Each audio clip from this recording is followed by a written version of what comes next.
గగన్ మోసం చేశాడని చెప్పేసి ధ్రువ వాళ్ళ చెల్లెల్ని తీసుకొని కోపంగా వెళ్ళిపోతాడు.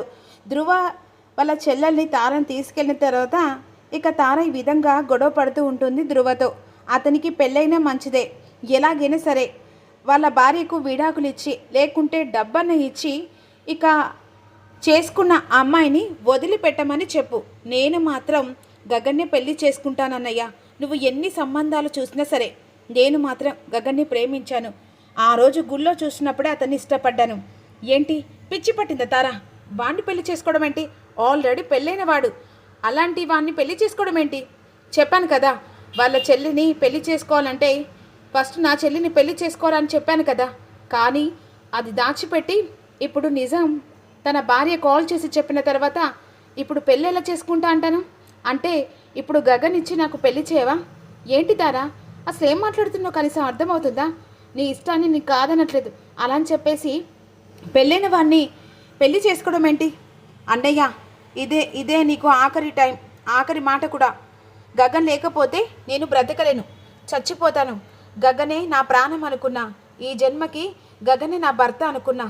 అలాంటప్పుడు నాకు గగన్తో పెళ్లి జరిపించకపోతే నా చావు చూస్తావు అని కోపంగా లోపలికి వెళ్తుంది.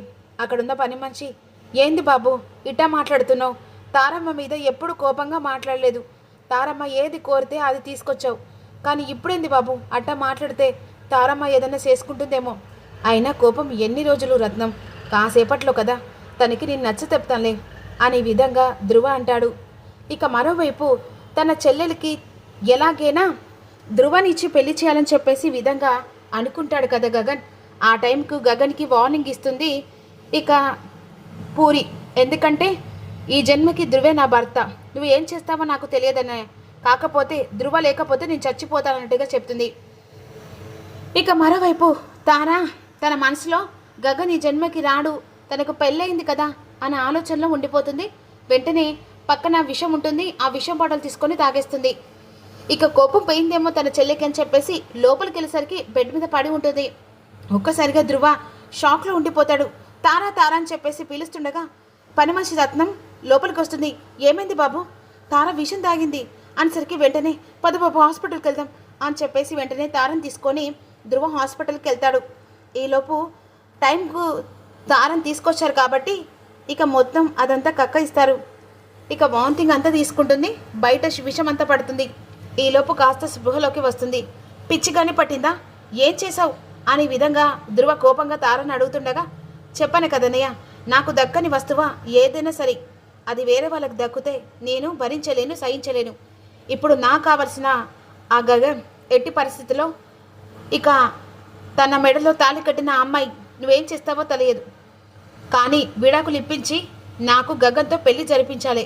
లేకపోతే ఈరోజు నేను చూపించిన ఈ ఆఖరి చావు ఇక మరోసారి నీకు ఈ చావు, ఈ తార ఎప్పుడు కనిపించదు అనేసరికి పిచ్చి పట్టిందా? ఏం మాట్లాడుతున్నావు తారా? చిన్నప్పటి నుంచి ఈ చేతులతో పెంచాను, కష్టం నష్టం అనకుండా నేను అలా కాపాడుకున్నాను కంటికి రెప్పలా. చిన్నప్పుడే అమ్మా నాన్న దూరం అయ్యారు, నువ్వే నా ప్రాణం అని బతుకుతున్నాను. అలాంటప్పుడు నువ్వే లేకుంటే నేను బ్రతకగలనా? ఏదైతే అది జరిగింది. నీకు గగన్ కావాలి కదా, సరే నేను ఆ భూమితో మాట్లాడి ఎలాగైనా గగన్కి భూమికి విడాకులు వచ్చే ప్రయత్నం చేస్తాను. అప్పుడు నువ్వు ఖచ్చితంగా పెళ్లి చేసుకుంటూ.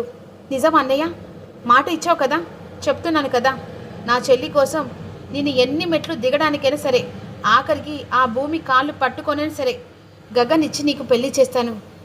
చాలా థ్యాంక్స్ అన్నయ్య, ఇది ఆఖరి మాట అనుకో. ఒకవేళ ఆ మాట కరెక్ట్ కాలేదనుకో మళ్ళీ పదే పదే ఆ మాట అనకు, నా పంచప్రాణం పోతుంది అని బయటికి వస్తాడు. ఈలోపు గగన్కి ఫోన్ చేస్తూ ఉంటాడు ధ్రువ ఫోన్ చేస్తాడని సంతోషంతో, చెప్పండి ధ్రువ గారు, నీతో మాట్లాడాలి పర్సనల్గా అని విధంగా అన్న తర్వాత గగన్ బయటకు వస్తాడు.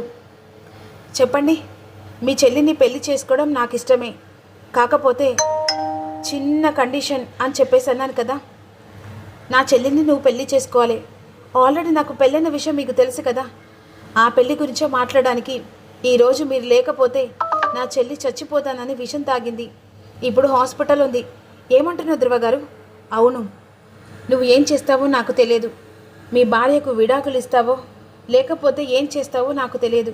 నీ చెల్లి మెల్లో నేను తాళి కట్టాలంటే, నా చెల్లి బ్రతకాలంటే, నీతో జీవితం హ్యాపీగా ఉండాలంటే, నీ చెల్లి జీవితం నేను హ్యాపీగా ఉండాలంటే నువ్వు ఖచ్చితంగా ఆ భూమికి విడాకులిచ్చి నా చెల్లి మెడలో తాళి కట్టాలి. అప్పుడే ఈ పెళ్ళి కూడా ఓకే అంట అని గగన్కి ఊహించిన ట్విస్టు ధృవ చెప్పేసరికి గగన్ షాక్ అయిపోతాడు. ఏం జరుగుతుంది రివ్యూలో తెలుసుకుందాం.